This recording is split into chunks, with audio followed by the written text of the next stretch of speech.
എല്ലാ പുണ്യാത്മാക്കൾക്കും ഒരിക്കൽ കൂടി സ്വാഗതം.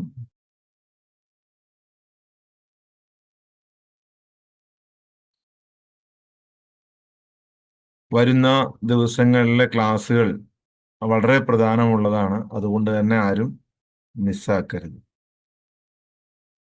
വളരെ ചുരുങ്ങിയ ഒരു സമയം ഉണ്ടാവുള്ളൂ, ഒരു അരമണിക്കൂർ. അരമണിക്കൂറും ഉണ്ടാവില്ല, 15-20 മിനിറ്റേ ഉണ്ടാവുള്ളൂ. അപ്പോൾ ആ സമയം നിങ്ങൾ വളരെ വ്യക്തമായി പങ്കെടുക്കുക, കൃത്യമായി പങ്കെടുക്കുക.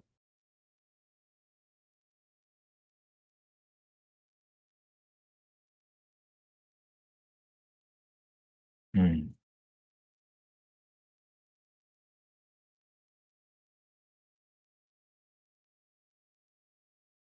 നമ്മൾ ഒരു വർഷം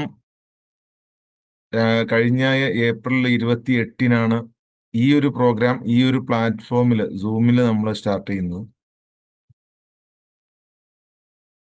ഒരു വർഷം പൂർത്തിയാവുകയാണ് 28-ാം തീയതി. അപ്പൊ ഞാൻ ആദ്യം പറഞ്ഞതുപോലെ അന്ന് തുടക്കത്തിൽ ഞാൻ പറഞ്ഞിരുന്നത് 3 തലങ്ങളെ കുറിച്ചാണ്. 3 തലങ്ങൾ ആർക്കെങ്കിലും ഓർമ്മയുണ്ടോ?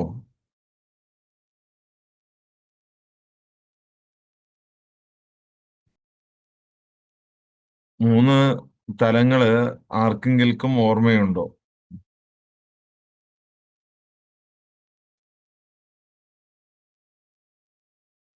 ഹൈദരലി സാറേ, ഓർമ്മയുണ്ടോ?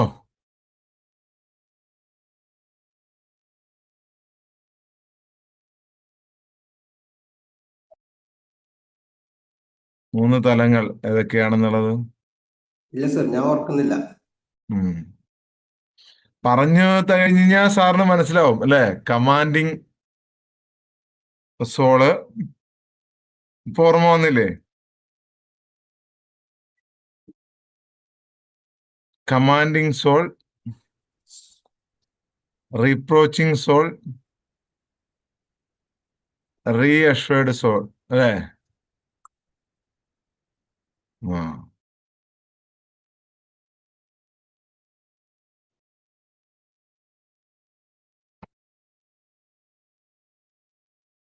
ഈ 3 തലങ്ങളെ കുറിച്ചാണ് കഴിഞ്ഞ ഒരു വർഷമായി നമ്മൾ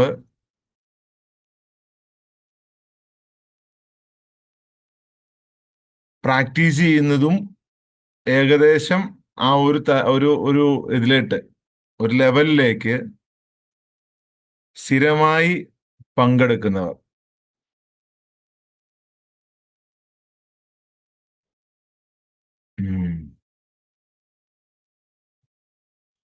ഇതെല്ലാം നമ്മൾ വിശദീകരിച്ചതാണ് അല്ലേ? പശു, കുതിര, ആട്, പിന്നെ മനുഷ്യൻ, ഇതെല്ലാം മുമ്പ് വിശദീകരിച്ചിട്ടുണ്ട്. എങ്ങനെയാണ് മനുഷ്യന്റെ മാറ്റം,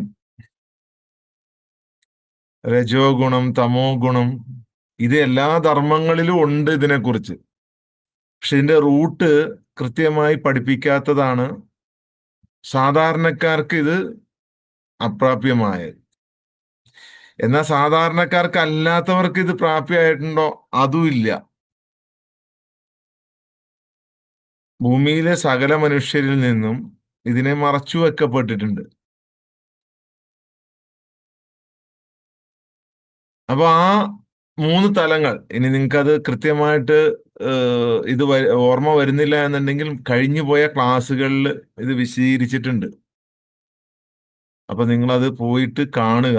കഴിഞ്ഞ ഒരു വർഷത്തെ നമ്മുടെ പ്രാക്ടീസ് അതെന്തായിരുന്നു എന്നും ആ 3 തലങ്ങളിൽ അത് എത്രത്തോളം ഡെവലപ്പ് ആയിട്ടുണ്ട് എന്നും നമുക്ക് വരുന്ന ദിവസങ്ങളിൽ ചർച്ച ചെയ്യാം.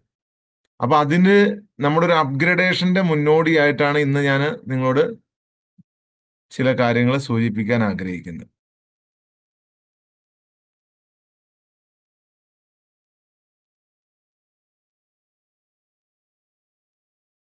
മനുഷ്യൻ ലോകത്തെല്ലായിടത്തും 2 കാര്യങ്ങളുടെ ബലിയാടാണ് ശരിക്കും. ഒരു മതവിശ്വാസി അല്ലെങ്കിൽ ഏതെങ്കിലും ഒരു ധർമ്മത്തിൽ വിശ്വസിക്കുന്ന അല്ലെങ്കിൽ ദൈവത്തിൽ വിശ്വസിക്കുന്ന ആളുകൾ എപ്പോഴും വിധിയുടെ ബലിയാടാണ്. അവരെപ്പോഴും പറയും, എൻ്റെ വിധിയാണ്, ദൈവം എനിക്ക് തന്നതാണ്.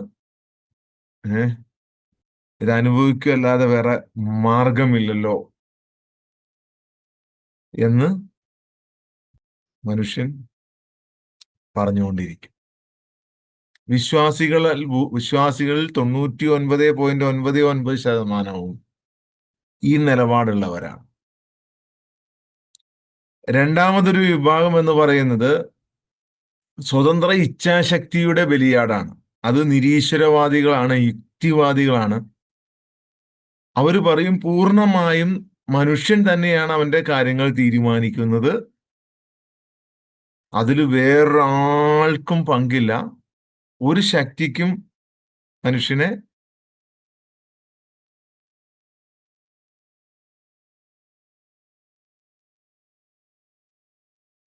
സ്വാധീനിക്കാൻ കഴിയില്ല എന്നാണ് നിരീശ്വരവാദികളുടെ പക്ഷം. എന്നാൽ യാഥാർത്ഥ്യം എന്ന് പറയുന്നത് ഇത് രണ്ടിന്റെയും നടുക്കാണ്. Commanding soul, reproaching soul, reassured soul.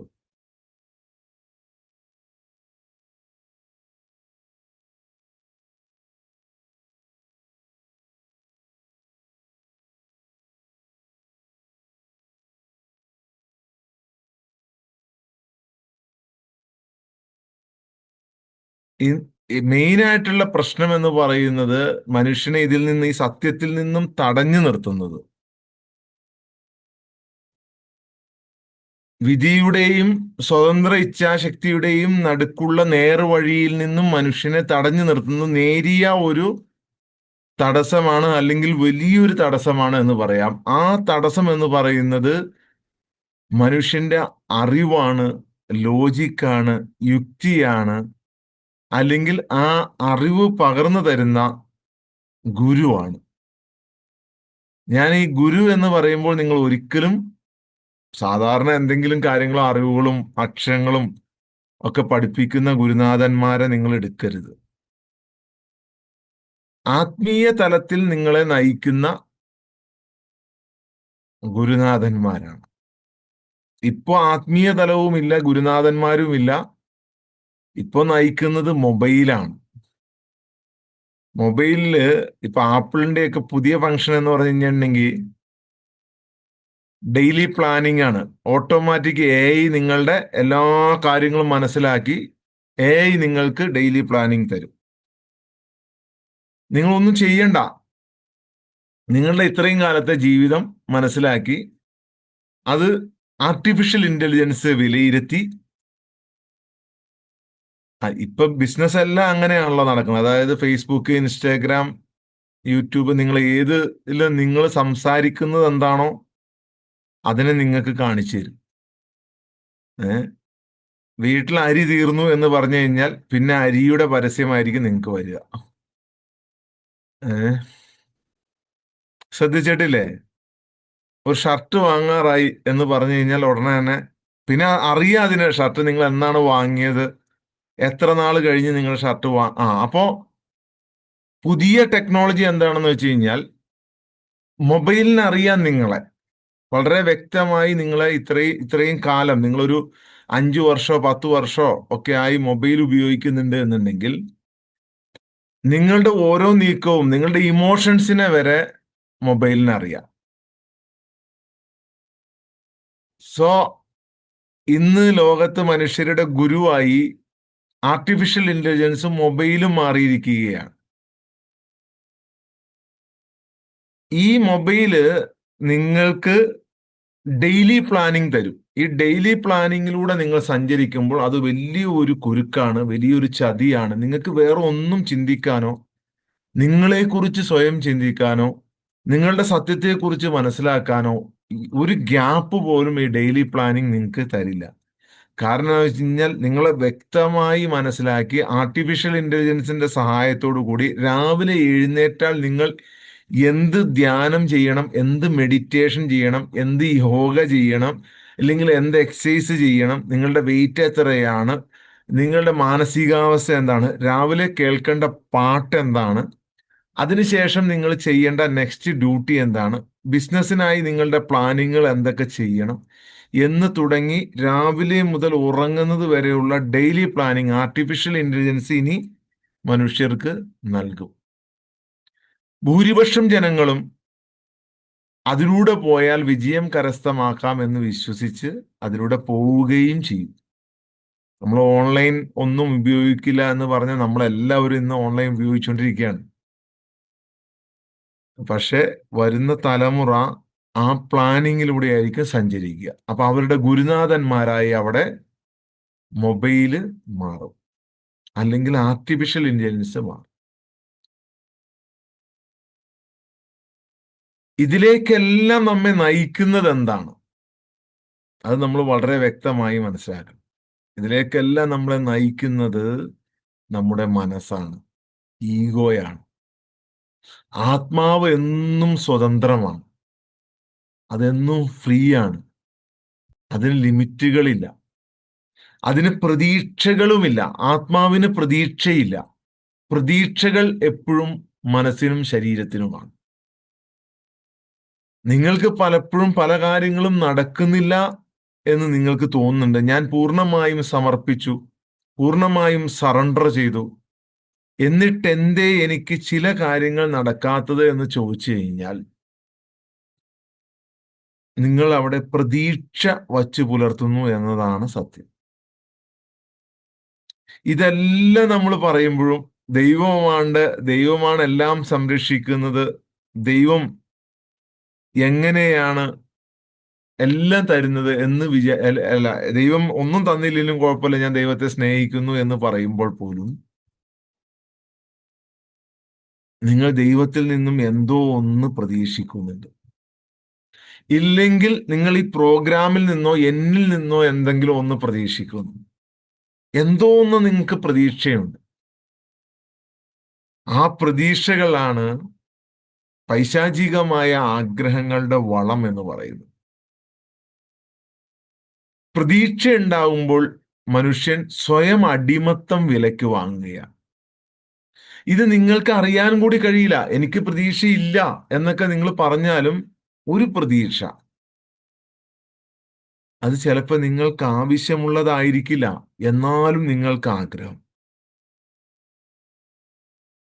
എന്നാൽ അത് നിങ്ങൾക്ക് ഈ സമയത്ത് ആവശ്യമുള്ളതായിരിക്കില്ല, എന്നാലും നിങ്ങൾക്ക് ആഗ്രഹം. എല്ലാ ശരീരത്തിന്റെ കണ്ണിലൂടെയാണ് നിങ്ങൾ വിലയിരുത്തുന്നത്. നിങ്ങൾ ശ്രദ്ധിച്ചു നോക്കിക്കോ, നിങ്ങളുടെ പ്രോബ്ലങ്ങളുടെ കാരണം ഇതാണ്. അപ്പൊ നിങ്ങൾ പറയും അത് അസുഖമാണ്, സാമ്പത്തിക ബുദ്ധിമുട്ടാണ്, റിലേഷനിലെ പ്രോബ്ലമാണ്, ഇനിയും ശരിയാവാനുണ്ട് എൻ്റെ ശാരീരികപരമായ അസുഖം എന്ന് പറഞ്ഞാൽ നിങ്ങൾ അവിടെ പ്രതീക്ഷിക്കുകയാണ്. നിങ്ങൾ എല്ലാം പൂർണ്ണമായും സമർപ്പിച്ചു എന്ന് പറയുന്നത് കള്ളമാണ്. വരും ദിവസങ്ങളിൽ നിങ്ങൾക്കത് മനസ്സിലാവും. അത് എങ്ങനെ അതിൽ നിന്നും നിങ്ങൾക്ക് ഇപ്പൊ കഴിഞ്ഞ ദിവസം ഞാൻ നിങ്ങൾക്ക് വേണ്ടിയാണ് എല്ലാം ചെയ്യുന്നതെന്ന് പറഞ്ഞു. അപ്പോൾ ഉടനെ ഒരാൾ ചോദിച്ചിരിക്കുകയാണ്, ഒരാൾക്ക് കടം കൊടുത്തു കഴിഞ്ഞാൽ അതെങ്ങനെയാ നമുക്കാവണത്? അപ്പൊ ആ ഒരു ശാരീരിക ബോധത്തിലാണ് നിൽക്കുന്നത് എന്നുണ്ടെങ്കിൽ ഈ പറയുന്നത് ഒന്നും മനസ്സിലാവില്ല. ഒരാൾക്ക് കടം കൊടുക്കുന്നത് എങ്ങനെയാണ് നമ്മൾക്ക് നമ്മെ തന്നെ സഹായിക്കുന്നതാകുന്നത് എന്ന ബോധം അറിയില്ല. അപ്പൊ കടം കൊടുക്കുമ്പോൾ അയാളുടെ പ്രയാസം അല്ലേ മാറ്റണത്, നമ്മുടെ അല്ലല്ലോ എന്നാണ് ചോദിക്കുന്നത്. അപ്പൊ ആ ഒരു ബോധം എന്ന് പറയുന്നത് വെറും ശാരീരിക ബോധമാണ്, വെറും ശരീരത്തിന്റെ ബോധം, ഒരു വിവരവുമില്ലാത്തൊരവസ്ഥ. കാരണം എന്താണ് പറയുന്നത്, എന്തിനെ കുറിച്ചാണ് പറയുന്നത് എന്ന് പോലും അറിയാൻ പാടില്ലാത്തൊരവസ്ഥ. അവരോട് എന്ത് പറയാൻ? ഒന്നും പറയാനില്ല. കാരണം ആ ലെവലിൽ നിന്നോ, അവിടെ നിന്നോളൂ എന്നേ പറയാനുള്ളൂ. അപ്പോ വരുന്ന ദിവസങ്ങളിൽ നമ്മൾ കൂടുതൽ അപ്ഡേഷനിലേക്ക് പോവുകയാണ്. എല്ലാവരും കൃത്യസമയത്ത് തന്നെ ജോയിൻ ചെയ്യുക. ഓക്കെ, അപ്പോ നിങ്ങൾ ശ്രദ്ധിക്കുക, മനസ്സിനും ശരീരത്തിനുമാണ് പ്രതീക്ഷകൾ. പ്രതീക്ഷകൾ ആണ് ആഗ്രഹത്തിന്റെ വളം. പ്രതീക്ഷകൾ വരുമ്പോൾ മനുഷ്യൻ സ്വയം അടിമത്തം വിലക്ക് വാങ്ങുകയാണ്. ആഗ്രഹം വേണ്ട എന്നല്ല അർത്ഥം. ഞാനിത് പറയുമ്പോൾ പ്രത്യേകം ശ്രദ്ധിക്കണം. ഞാൻ ഇന്ന് വളരെ വ്യക്തമായി ഒരു ഒരു പുതിയൊരു വിഷയത്തിലേക്ക് നമ്മൾ കടക്കാൻ പോവാണ്. അതിന്റെ ഒരു ഇൻട്രൊഡക്ഷൻ ആണ് ഇത്. ആഗ്രഹങ്ങളോ ഒന്നും വേണ്ട, അല്ലെങ്കിൽ ഡ്രീം, ആഗ്രഹങ്ങൾ, സ്വപ്നങ്ങൾ ഒന്നും വേണ്ട എന്നല്ല, അല്ലെങ്കിൽ പ്രാർത്ഥന വേണ്ട എന്നല്ല. നിങ്ങൾക്ക് എന്തും ആഗ്രഹിക്കാം. ആത്മാവിന്റെ സ്വാതന്ത്ര്യത്തെ ആഗ്രഹങ്ങളുടെയും പ്രതീക്ഷകളുടെയും ഇടയിൽ തളയ്ക്കരുത് എന്നാണ് പറയുന്നത്. എന്തും ആഗ്രഹിക്കാം, പക്ഷെ പ്രതീക്ഷ പാടില്ല. എന്തും ആഗ്രഹിക്കാം. ഞാൻ ദൈവികമായി മാറണേ എന്ന് ആഗ്രഹിക്കാം, അല്ലെങ്കിൽ എൻ്റെ ബിസിനസ്സിൽ കോടികൾ വരണമേ എന്ന് ആഗ്രഹിക്കാം. അതൊരു പ്രശ്നമല്ല. പക്ഷെ പ്രതീക്ഷ വെക്കരുത്. ഇത് രണ്ടും രണ്ടാണ്. ഞാൻ പ്രതീക്ഷ വെക്കരുത് എന്ന് പറയുമ്പോൾ നിങ്ങളെ ആഗ്രഹങ്ങൾ, മനസ്സിലായില്ലേ, അവിടെ ലോക്കാവും. ഈ പ്രതീക്ഷ നിങ്ങൾ വച്ചാൽ അവിടെ നിങ്ങൾ ലോക്കാവും.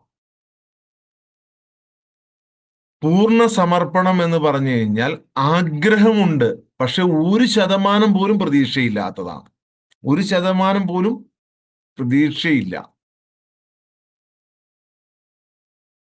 നിങ്ങൾ ശ്രദ്ധിച്ചോ, നിങ്ങൾ സാമ്പത്തികപരമായി ബുദ്ധിമുട്ടിലാണ് എന്നുണ്ടെങ്കിൽ, നിങ്ങൾ മാനസികപരമായി ബുദ്ധിമുട്ടിലാണ് എന്നുണ്ടെങ്കിൽ, നിങ്ങൾ ശാരീരികപരമായി ബുദ്ധിമുട്ടിലാണ് എന്നുണ്ടെങ്കിൽ,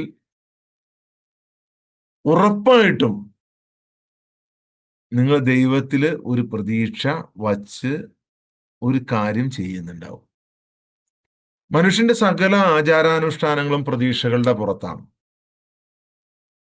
സ്വർഗത്തിൽ നിന്ന് രക്ഷപ്പെടാനുള്ള പ്രതീക്ഷ, നരകത്തിൽ നിന്ന് രക്ഷപ്പെടാനുള്ള, സ്വർഗത്തിൽ പോകാനുള്ള പ്രതീക്ഷ, നരകത്തിൽ നിന്ന് രക്ഷപ്പെടാനുള്ള പ്രതീക്ഷ, അല്ലെങ്കിൽ അത് കിട്ടുവാനുള്ള പ്രതീക്ഷ. എനിക്കെന്തോ കിട്ടും, ഒരു ഗുണം കിട്ടും, അല്ലെങ്കിൽ എൻ്റെ കുടുംബം നന്നായി പോവും, സന്തോഷത്തോടു കൂടി പോവും.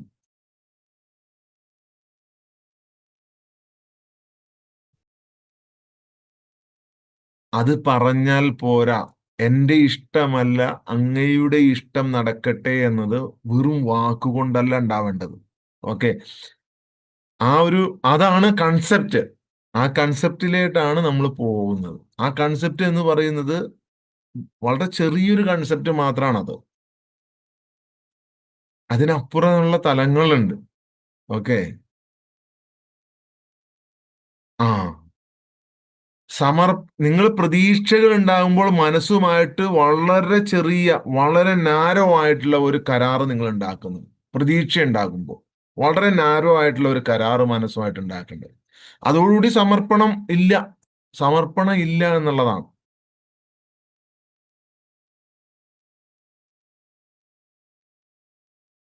അപ്പൊ നിങ്ങള് ആ സമർപ്പണത്തിൽ ഒരിക്കലും നിങ്ങൾ പ്രതീക്ഷ വെക്കരുത്. എന്തെങ്കിലും നിങ്ങൾക്ക് മാറുന്നില്ല എന്നുണ്ടെങ്കിൽ, നിങ്ങൾ കാലങ്ങളായി എന്തോ പ്രതീക്ഷ വച്ചുകൊണ്ടിരിക്കുകയാണ്. ആ പ്രതീക്ഷകളെ നിങ്ങൾ പൂർണ്ണമായിട്ടും വിട്ടൊഴിയണം. അപ്പോൾ നിങ്ങളിൽ അത്ഭുതം സംഭവിക്കും.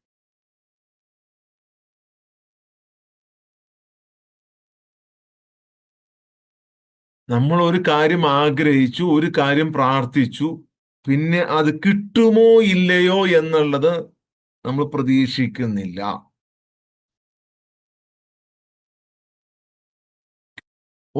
ഒന്നും വേണ്ടി ശ്രമിക്കരുത്, പ്രതീക്ഷിക്കരുത്. പ്രാർത്ഥിച്ചതിന് ശേഷം അത് കിട്ടുമെന്ന് ഒരിക്കലും പ്രതീക്ഷിക്കരുത്. Leave it, 100% leave it. ഇനി കിട്ടിയാലും ശരി, കിട്ടിയില്ലെങ്കിലും ശരി, ഐ ആം ഓക്കെ.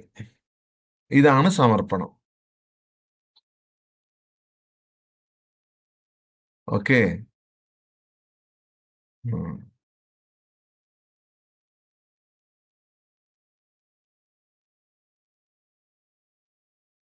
അപ്പൊ ബാക്കി ഇതിന്റെ നാളെ പറയാം. കുറച്ചുകൂടി ഡീറ്റെയിൽഡ് ആയിട്ട് നമുക്ക് പോകേണ്ടതുണ്ട്. ഡീറ്റെയിൽഡ് ആയിട്ട് പോകേണ്ടതുള്ളതുകൊണ്ട് തന്നെ നമുക്ക് നാളെ രാവിലെ തന്നെ 6 മണിക്ക് നിങ്ങൾ ജോയിൻ ചെയ്യാം.